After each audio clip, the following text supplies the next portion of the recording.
British Sign Language. It was a language that I was very lucky enough to start learning back in 2014. It all started when I was asked if I wanted to join a charity's youth board, and at that point there was 18 of us from all over the UK, from the deaf community.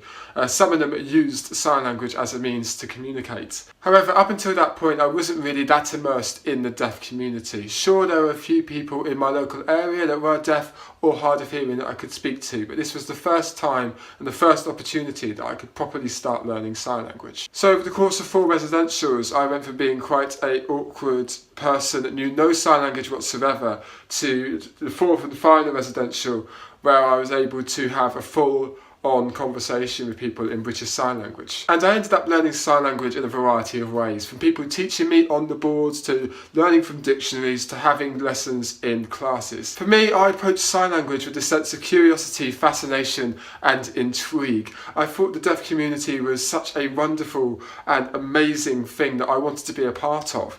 And I think when it comes to hearing people wanting to learn sign language, it's that curiosity and fascination that they should also possess as well. And I say this because although I am not fluent in British Sign Language myself, I do like to teach people a couple of signs here and there. And what I find is that for some people, they're immediately interested in learning how to swear or learning how to say inappropriate terms that kind of diminish the beauty of the language somewhat. And let's be honest here, as with any language, it's important that we learn the essentials rather than learning how to call someone a rude word. And that's the problem. If hearing people approach sign language the wrong way, then it turns into this gimmick or party trick or something that they can show off to their friends.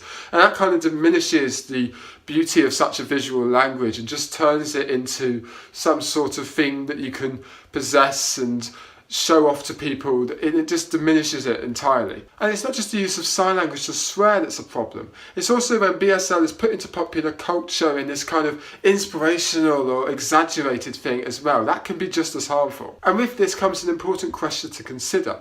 When is learning sign language seen as this kind of party trick, and when is it actually properly spreading awareness? And I say this because if done right, learning British Sign Language can open so much more opportunities. It can challenge stereotypes. It can lead us to meet new and exciting people. But as much as we rely on hearing people to approach learning sign language with this right sense of enthusiasm, there's also a responsibility on us as deaf people to teach hearing people in the right way. And I say this because I've seen recent examples where hearing people go up to people who are deaf or hard of hearing, tell them about their passion to learn the sign language, only for them to be treated with contempt or made to feel stupid. And just as much as we don't like hearing people mocking the language by using it to swear, it's also important that we don't mock hearing people when they have a genuine passion to learn sign language. Basically, I think this is something that can be tackled from both sides, the hearing community and the deaf community. And if we work together, we can realise the beauty of such a wonderfully visual language. We can help to break down barriers, unite people and challenge stereotypes. Thanks for watching.